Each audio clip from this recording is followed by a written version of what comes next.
నమస్కారం RMK TV వార్తలకి స్వాగతం. నా పేరు మాధురి. న్యూస్ లో ముందుగా హెడ్లైన్స్.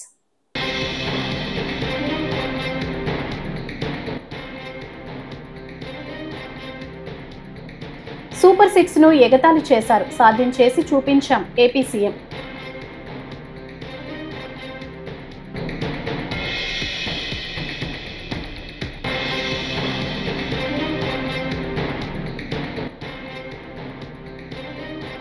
పరిపాలనలో పూర్తిగా విఫలమైన కూటమి ప్రభుత్వం. బొత్స ఆగ్రహం.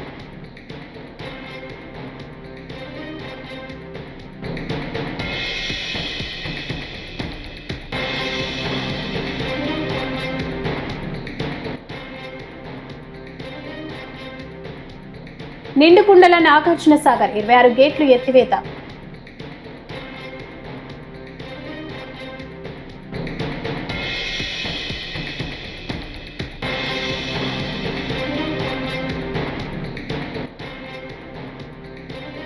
ప్రకాశం పంతులు స్ఫూర్తితో విశాఖ స్టీల్ ప్లాంట్ కాపాడుకుంటాం వైఎస్ఆర్సీపీ నేతలు.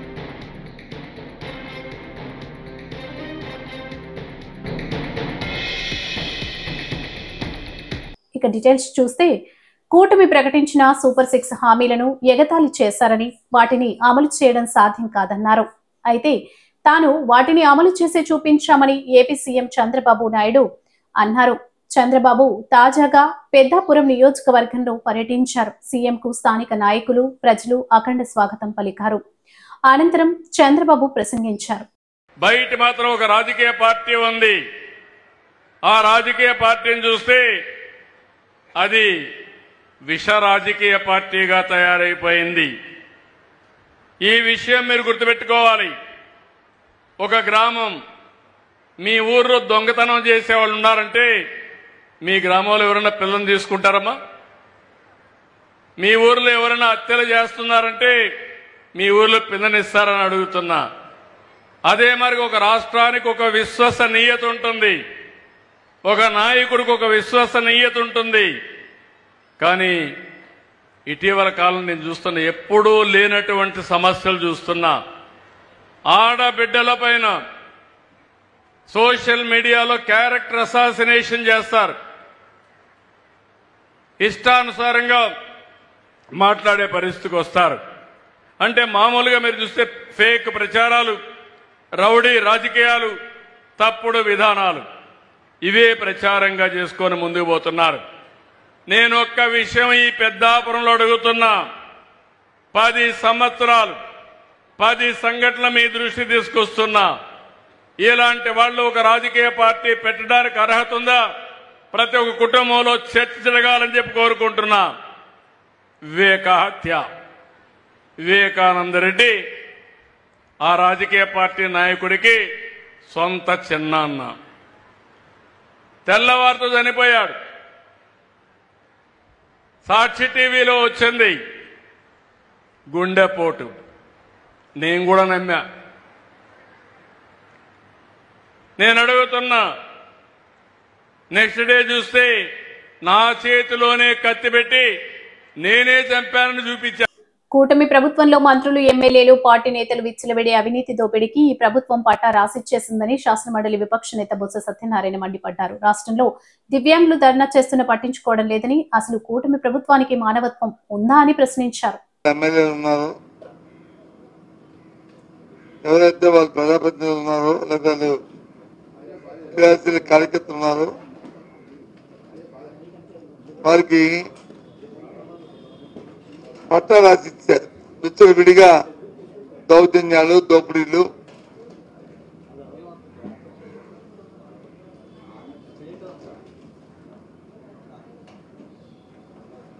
చేసుకోమని చెప్పి ఒక పక్క భూ కబ్జాలు, ఒక పక్క అవినీతి కార్యక్రమాలు,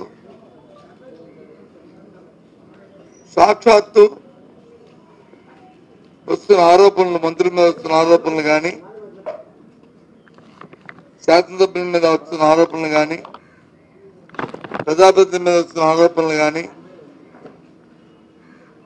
సీమ కుట్టినట్టు కూడా లేదు ఈ ప్రభుత్వానికి. చాలా దురదృష్టం, దుర్మార్గం. ఎంతసేపు कैबिनेट मीटिंग జరిగితే లేదు చిన్న లీకులు వస్తే ఏదో వాళ్ళ మీద చర్య తీసుకున్నాను, ఈయన మీద చర్య తీసుకున్నాను, వాళ్ళు తిన్నారు, ఇది ఉన్నారు, ఏంటన్నారు? తీరమ్మ చూస్తే ఎవరి మీద చర్యలు లేవు. మేము అడుగుతున్న చర్యల కంటే ముందు ముఖ్యం పరివర్తన లేదు. కొన్ని ఏదో చెప్పారు, మళ్ళీ మన్నాడు ఆ ఇన్సిడెంట్ ఇంకో ఇన్సిడెంట్ జరగలేదన్నాకి ఏ రోజైతే చెప్తారో సీరియస్ గా ఉండమని, ఆ మన్నాడు ఇంకో ఇన్సిడెంట్, ఒకటి కాదు రెండు కాదు, ఒక మంత్రి మీద కాదు, లేకపోతే ఒకరి మీద కాదు.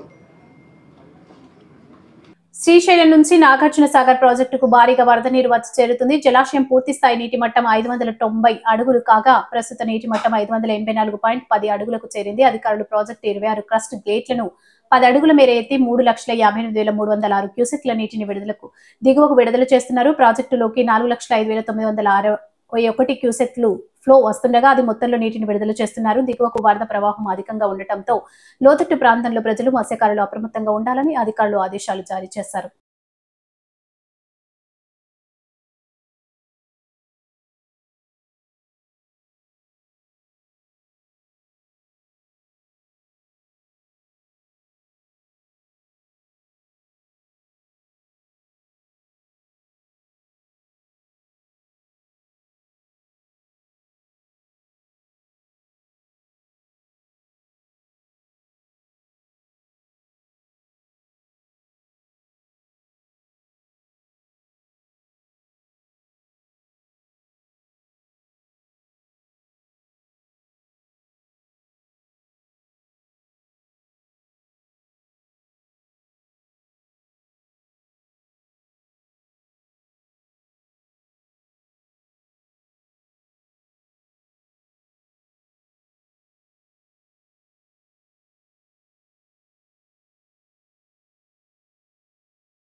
గృహ నిర్మాణ శాఖ మంత్రి కొలుసు పార్థసారథి ఏలూరు జిల్లాలో పర్యటించారు. అగిరిపల్లి మండలం శోభనాపురంలో స్వర్ణాంధ్ర స్వచ్ఛాంధ్ర కార్యక్రమంలో ఆయన పాల్గొన్నారు. పారిశుద్ధ్య కార్మికుడిలా మారిన మంత్రి చీపురు పట్టుకుని వీధుల్ని శుభ్రం చేశారు. ఆయనతో పాటు నూజివీడు సబ్ కలెక్టర్ బొల్లిపల్లి వినూత్న, తెదేపా కార్యకర్తలు సైతం రోడ్లను శుభ్రం చేశారు.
ఆంధ్ర రాష్ట్ర తొలి ముఖ్యమంత్రిగా టంగుటూరి ప్రకాశం పంతులు అందించిన సేవలు చిరస్మరణీయంగా నిలుస్తాయి. ఆయన ఆలోచనలతో ఏర్పాటైన విశాఖ స్టీల్ ప్లాంట్ను ప్రైవేటీకరణ కాకుండా కాపాడుకోవడమే ఆయనకు మనం ఇచ్చే నిజమైన నివాళి. అందుకు ఎటువంటి పోరాటానికైనా సిద్ధమని వైఎస్ఆర్సీపీ నేతలు ప్రతిభ పూనారు. తాడేపల్లిలోని వైఎస్ఆర్ కాంగ్రెస్ పార్టీ కేంద్ర కార్యాలయ ఇన్ఛార్జ్ ఎమ్మెల్సీ లేలా అప్పిరెడ్డి ఆధ్వర్యంలో ఆంధ్ర కేసరి టంగుటూరి ప్రకాశం పంతులు జయంతి వేడుకలు ఘనంగా నిర్వహించారు.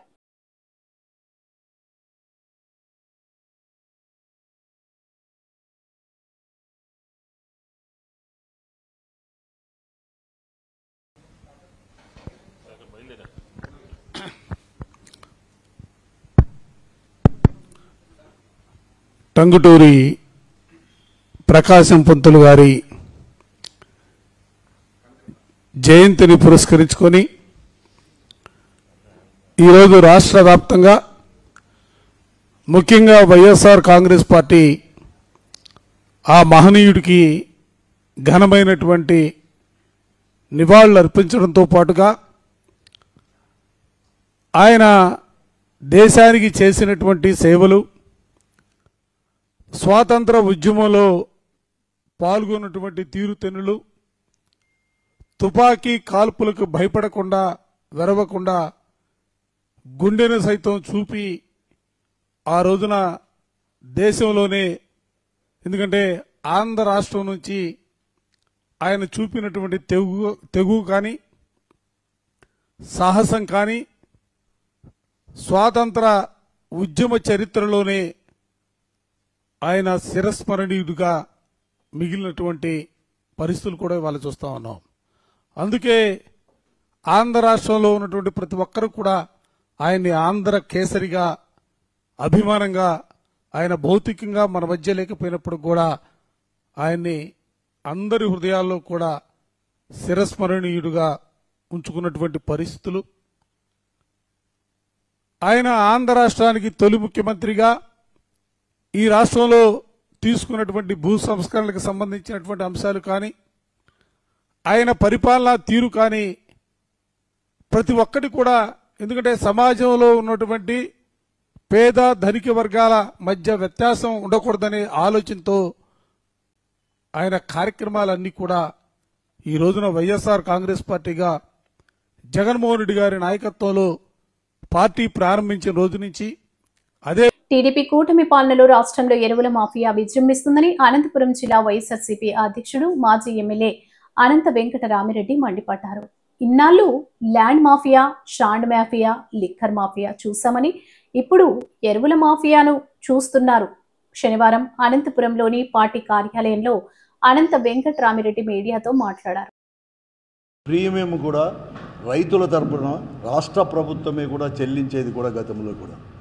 కానీ ఈరోజు ఉండే కూటమి ప్రభుత్వం మాత్రం ఈ రాష్ట్రంలో అధికారం చేపట్టినప్పటి నుంచి కూడా ఈ రాష్ట్రంలో మరీ ముఖ్యంగా ఈ ఖరీఫ్ నుంచి ఎక్కడ కానీ ఇన్సూరెన్స్ ప్రీమియం మాత్రం మేము కట్టమని చెప్పేసి వాళ్ళని గాలికి వదిలేసింది. ఇంతవరకు కూడా 2 మార్లు కూడా డేట్ ఎక్స్టెండ్ చేసినా కూడా ఇన్సూరెన్స్ కంపెనీలు కేవలం 35% మాత్రమే, 35-36% మాత్రమే ప్రీమియం కూడా చెల్లించుకున్న పరిస్థితి కూడా. జూన్లోనే ఈరోజు వాతావరణ శాఖ వారు కూడా ఈ సంవత్సరం పెద్ద వర్షాలు వస్తాయని, గతంలో కంటే కూడా బాగా వర్షాలు కురుస్తాయని చెప్పేసి వారు కూడా ఫోర్కాస్ట్ చేసేసి చెప్పడము, వెంటనే జూన్లోనే చాలా అర్లీగా కూడా రెయిన్స్ రావడంలో అప్పుడే కూడా పంటలు కూడా వేసుకోవడం జరిగింది. తర్వాత జూన్ మొదటి వారం తర్వాత ఆగస్టు వరకు కూడా, అంటే జూలై ఆఖరి వరకు దాదాపుగా 57-58 రోజులు వర్షం జాడలే లేకపోతే వేసిన పంటలు కూడా ఈరోజు దెబ్బతినడం కూడా జరిగింది. మరీ ముఖ్యంగా రాష్ట్రంలో మరి అనంతపురం జిల్లాలో దాదాపు 8.5 లక్షల ఎకరాలు సాగు అనేది కూడా మనకు భూమి కూడా ఉంది. కానీ ఈరోజు వరకు కూడా కేవలం 53%, అంటే 5.5 లక్షల ఎకరాలకు వేశారు. 3.5 లక్షల ఎకరాలు ఈరోజు కూడా ఏ పంట వేయకోకుండా ఈరోజు ఉండే పరిస్థితి కూడా ఈరోజు వేసిన పంటలు కూడా దాదాపుగా 57-58 రోజులు వర్షం రాకపోతే పత్తి ఇవన్నీ కూడా గాలికి కూడా కొట్టుకొని పోయి కూడా ఎంతో పెద్ద ఎత్తున కూడా నష్టపోయారు కూడా. వేరుశనగ అనేది కూడా 4.5 లక్షల ఎకరాల్లో సాధారణంగా మనం అందరూ కూడా పంట విస్తీర్ణం అనేది కూడా ఉండేది. కానీ ఈరోజు 1,70,000 ఎకరాలు మాత్రమే, 71,000 ఎకరాలు మాత్రమే వేరుశనగ వేసిన పరిస్థితి కూడా ఈరోజు కూడా ఉంది. చాలా దమనీయంగా కూడా ఉంది. కానీ ఈరోజు వరకు కూడా ఎక్కడికైనా ఏదో కొద్దో గొప్ప ఆగస్టులో ఈ నెలలో కూడా వర్షాలు వస్తున్నాయి. ఏపీ కేబినెట్ లోని ఓ మంత్రి తిరుపతిలోని ఓ పెద్ద హోటల్లో రాసలీలను సాగించారని టీటీడీ మాజీ చైర్మన్ బొమ్మన కరుణాకర్ రెడ్డి సంచలన ఆరోపణలు చేశారు. మంత్రి రాసలీల గురించి ఓ టీవీ డిబేట్ లో సాక్షాత్తు టీడీపీ అధికార ప్రతినిధి సుధాకర్ రెడ్డి బయట పెట్టారని పేర్కొన్నారు. పదవులు ఇప్పిస్తామని మహిళలను లొంగ తీసుకునేవాడని, గతంలోనూ హైదరాబాద్ లో ఆ మంత్రి రాసలీలల గురించి వార్తలు వచ్చాయన్నారు. ఆ మంత్రి ఎవరో టీడీపీ జనసేన నేతలకు స్పష్టంగా తెలుసని చెప్పారు. ఈరోజు తెలుగుదేశం పార్టీకి సంబంధించిన ఒక టీవీ ఛానల్లో జరిగినటువంటి చర్చా కార్యక్రమంలో తెలుగుదేశం పార్టీ రాష్ట్ర అధికార ప్రతినిధి అయినటువంటి శ్రీ సుధాకర్ రెడ్డి గారు, ఎన్బి సుధాకర్ రెడ్డి గారు ఒక పెద్ద సంచలనమైనటువంటి విషయాన్ని బయటపెట్టినారు. ఇది వైఎస్ఆర్ కాంగ్రెస్ పార్టీకి సంబంధించినటువంటి వాళ్ళు లేకపోతే ఇతర ఏ రకమైనటువంటి పార్టీలకు సంబంధించిన వాళ్ళు మాట్లాడినటువంటి విషయం కాదు. సాక్షాత్తు Telugu Desam party official spokes person మాట్లాడినటువంటి మాట. ఒక మంత్రి రాసలీలల గురించి, నేను ఎవరిని మంత్రుల్ని కలవటానికి కూడా వెళ్ళలేకపోతున్నాను, అంత అసహ్యంగా ఉంది. పెద్ద పెద్ద హోటళ్లలో దిగేటువంటి ఆ మంత్రి తనతో పాటు ఓ పక్క రూమును బుక్ చేసుకుని అక్కడ ఆయన తాగి తందానాలాడుతూ రాసలీలలు చేస్తున్నారు అన్నటువంటి విషయాన్ని ఆయనే బయట పెట్టడం జరిగింది. అందులో మహిళలతో ఆయన రాసలీలలు చేస్తున్నారు అన్నటువంటి విషయం. తిరుపతంతా కూడా దీని మీద చాలా రోజులుగా తెలుగుదేశం జనసేన పార్టీలలో చాలా పెద్ద ఎత్తున అంతర్లీనమైనటువంటి చర్చ ఇది. దీని మీద ఎవరు కూడా మాట్లాడలేనటువంటి పరిస్థితి. కానీ ఈ రోజున ఆయనే ఒక బాంబు పేల్చినారు. ఏ మంత్రులకైతే చంద్రబాబు నాయుడు గారు ఎమ్మెల్యేలు చేసేటువంటి పొరపాట్లను సరిదిద్దటానికి మీరు ప్రయత్నం చెయ్యాలని చెబితే, ఆ మంత్రివర్గంలో ఉన్నటువంటి ఒక మంత్రే ఆయన మీద గతంలో కూడా హైదరాబాదులో ఆయన రాసలీలల గురించి చాలా పెద్ద ఎత్తున తెలుగుదేశం పార్టీ అనుకూల పత్రికలోనే చాలా పెద్ద వార్త వచ్చింది. ఆయన మన జిల్లాకు చాలా రెగ్యులర్గా వచ్చేటువంటి మంత్రి. వస్తాడు, ఇక్కడ వైఎస్ఆర్ కాంగ్రెస్ పార్టీ నాయకుల మీద పెద్ద ఎత్తున రాళ్లు వేసి పోతూ ఉంటాడు. చాలా నీతిమంతుడైనట్టుగా వైఎస్ఆర్ పార్టీ అవినీతిని గురించి చీల్చి చెండాడేటువంటి ఒక మహా ఋషిలాగా మాట్లాడి వెళ్ళిపోతున్నటువంటి ఆ మంత్రిని గురించే ఎన్బి. హైదరాబాద్ కూకట్పల్లిలోని సహస్ర హత్య కేసులో బాధితురాలి తండ్రి ఆవేదన వ్యక్తం చేశారు. నా బిడ్డను చంపిన వాడికి భూమి మీద బతికే హక్కు లేదు.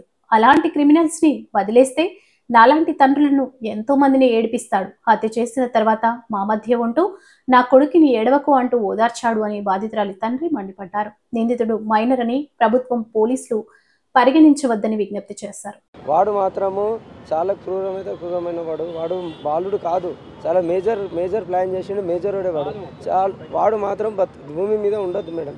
ఒకటే చెప్తున్నాను, వాడు మాత్రం ప్రభుత్వం కఠినంగా శిక్షించాలి. వాడిని ఉరి తీయడమో ఏం చేయడం చేయాలి ఖచ్చితంగా. వాడికి నాకు మాత్రం న్యాయం జరగాలి. నా కడుపు మంట చల్లారాలంటే, నా బిడ్డ ఆత్మశాంతి జరగాలంటే వాడు మాత్రం భూమి మీద ఉండొద్దు. ప్రభుత్వాన్ని కోరుతున్నా, చట్టాన్ని కోరుతున్నా, ఇదే నేను కోరేది. ఇంతకుముందు అంటే నా కొడుకు వాడితో క్రికెట్ ఆడేటోడు, అంటే పెద్దవాడే, సేమ్ స్కూల్ వాడు, నా కొడుకు వాడు సేమ్ స్కూలు. వాడు క్రికెట్ ఆడడానికి పిలుస్తుండే, చేస్తుండే. నేను ఎప్పుడు పట్టించుకోకపోతుండే, ఎందుకంటే నేను మార్నింగ్ వెళ్ళి ఈవినింగ్ వస్తున్నాను. నాకు టైం దొరకదు, నా వైఫ్కి కూడా టైం దొరకదు. ఇంటికాడ ఉండాలి, చూడాలని. పిల్లల్ని ఎప్పుడు వదిలేసి వెళ్తాం మేము. కొత్త కాదు ఇది. ఇప్పుడు ఓనర్స్ కూడా మాకు కొద్దిగా మంచిగా ఉంటారు, వాళ్ళు మంచిగా సహకరిస్తారు మాకు. ఎందుకంటే ఇక్కడ వెళ్తుంటే కూడా అడుగుతుంటారు, ఎక్కడ వెళ్తారు, ఏం చేస్తారు అని అన్నీ అడుగుతుంటారు. వాళ్ళు కూడా మంచి వాళ్ళు, అట్లా ఏం లేదు. ఈ పిల్లోడు చాలా పెద్దవాడు, వరస్ట్ క్యాండిడేట్ ఇడు, క్రిమినల్, చాలా క్రిమినల్ ఇడు. వీళ్ళు మాత్రం బాలుడని గుర్తించకండి మీరు. చాలా పెద్దోడు. వీడు చేసే పనికి వాళ్ళ ఫ్యామిలీ చాలా సపోర్ట్ ఇచ్చింది. 5 రోజులు వాడు ఇంట్లో ఉన్నాడు, అదంతా తీసుకొని ఇంట్లో పెట్టుకున్నాడు. అంటే వాళ్ళ ఫాదర్ మమ్మీ అడుగుతారు ఖచ్చితంగా, ఇది ఎక్కడ వచ్చినాయి, ఏం వచ్చినాయి అని చెప్పి. వాడు ఇన్ని రోజులు స్కూల్కి వెళ్ళడం, ఇంత భయం లేదు మేడం వాళ్ళకైతే, ఇంత భయం లేదు, ఏం లేదు వానికైతే. ఆ భయం లేక ఉన్నాడంటే వానికి మాత్రం కఠినంగా శిక్షించాలి మీరు, ఖచ్చితంగా ప్రభుత్వానికి కోరుతున్నాను నేను. అదే నాకు కడుపు ఇంత భయం లేదు వాడికి. పోలీస్ వాళ్ళనే చుక్కలు చూపించిందంటే వాడికి ఇంత భయం లేదు. భయం లేని క్యాండిడేట్ని అసలు ఉంచొద్దు భూమి మీద. వాడు ఇది వదిలేస్తే నాసంటి తండ్రిని ఎంతమంది నేర్పిస్తాడు వాడు. నేను అది కోరుకుంటే ప్రభుత్వం బ్యాట్ నాకు కొడుకుది, అది నేను కొనిచ్చాను, 1000 రూపాయలు పెట్టి నేను కొనిచ్చాను. ఆ బ్యాట్ కోసం ఎప్పుడు కూడా పడ్డారు నాకు చెప్పలేదు, డిస్కషన్ అవ్వలేదు నా కొడుకుతో. నేనేంటంటే ఈ మార్నింగ్ వెళ్ళి ఈవినింగ్ వస్తా, వాడు అప్పటికే తిని పడుకుంటాడు, ఒకసారి ఆడుకుంటాడు, నేను అడగను కూడా. అది సిచ్యువేషన్ వచ్చేసరికి ఓపెన్గా సైలెంట్ ఉంది మేడం అక్కడ. నేను 12:30, 12:50, 12:40, 12:45కి వచ్చిన, కింద చూసిన, మా పాపని పిలిచిన, పలకలేదు. బయటకొని గొల్లెమున్నది. నేను కాలు కట్టుకొని ఇంట్లోకి వెళ్ళేసరికి ఎప్పుడు చనిపోయిందేమో పడుకొని ఉన్నదాన్ని.